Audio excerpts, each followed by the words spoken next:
Não poderíamos nos decidir a aceitar um fato para nós tão indiferente quanto o de que as baleias parem seus filhotes em vez de colocar ovos, se ele não fosse melhor demonstrável. Esse estado de coisas é, por si só, um problema psicológico bastante notável, e que ninguém acredite que as observações anteriores acerca da indemonstrabilidade das doutrinas religiosas contenham algo novo. Ela foi percebida em todas as épocas, e certamente também pelos antepassados que legaram tal herança.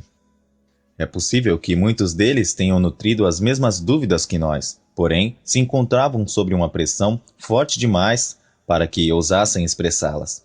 Desde então, um número incontável de homens se atormentou com as mesmas dúvidas que queriam sufocar, porque se julgavam obrigados a crer. Muitos intelectos brilhantes sucumbiram a esse conflito, e muitos caracteres sofreram danos em razão dos compromissos em que buscavam uma saída. Se todas as provas apresentadas em favor da credibilidade das proposições religiosas provêm do passado, é natural verificar se o presente, que pode ser julgado com mais acerto, também pode oferecer tais provas. Se, dessa forma, se conseguisse colocar a salvo de dúvidas, mesmo que apenas uma única parte do sistema religioso, o todo ganharia extraordinariamente em credibilidade. É aqui que entra a atividade dos espíritas, que estão persuadidos da continuidade da alma individual e que pretendem nos demonstrar que essa proposição da doutrina religiosa é isenta de dúvidas. Infelizmente, não conseguem refutar o fato de as aparições e as manifestações de seus espíritos serem apenas produtos de sua própria atividade psíquica.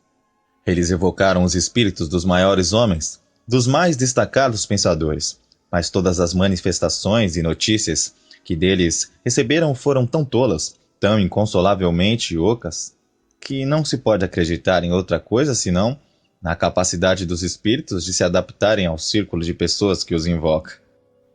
Agora é preciso mencionar duas tentativas que dão a impressão de um empenho obstinado em fugir ao problema.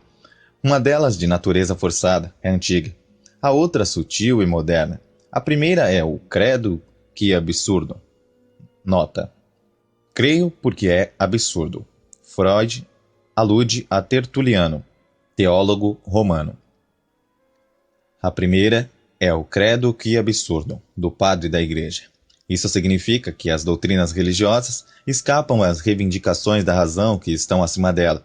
Deve-se perceber a sua verdade interiormente, não é preciso compreendê-las. Só que esse credo é interessante apenas como confissão, como imperativo, não possui qualquer obrigatoriedade.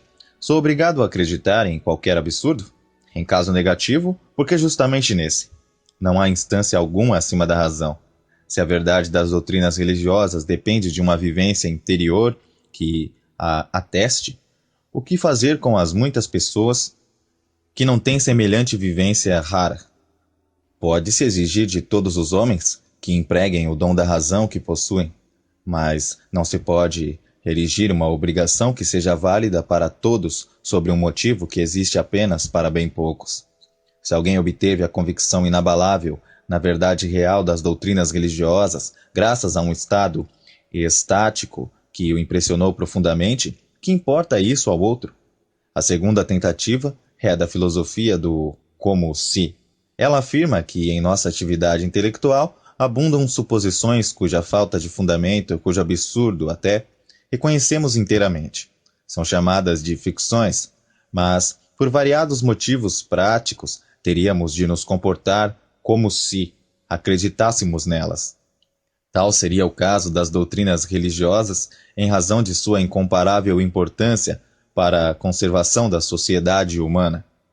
Nota: espero não cometer nenhuma injustiça se atribuo ao filósofo do como se uma perspectiva que também não é alheia a outros pensadores. C.F. Hans Weihinger, Weihinger, A Filosofia do Como Se, de 1922, página 68.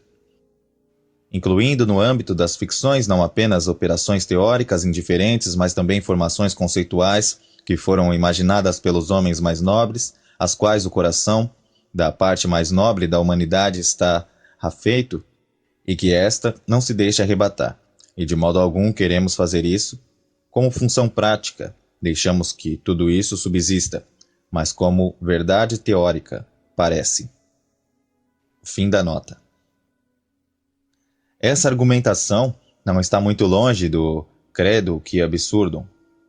Penso, porém, que a reivindicação do como se é de um tipo que só os filósofos podem fazer. O homem que não seja influenciado em seu pensamento pelas artes da filosofia nunca poderá aceitá-la. Para ele, a questão está liquidada com a confissão de absurdo, de irracionalidade. Ele não pode ser obrigado precisamente, ao tratar de seus interesses mais importantes, a renunciar às certezas que costuma exigir em todas as suas atividades habituais. Recordo-me de um dos meus filhos, que se destacou precocemente por uma insistência especial na objetividade.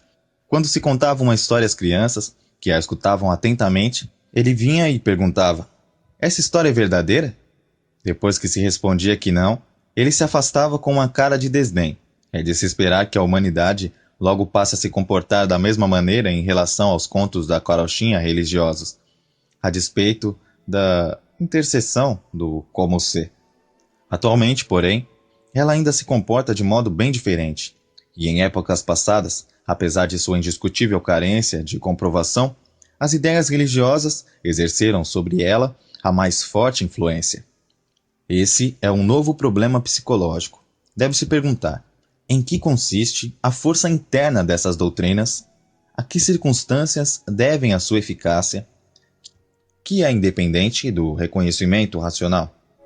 Fim do capítulo.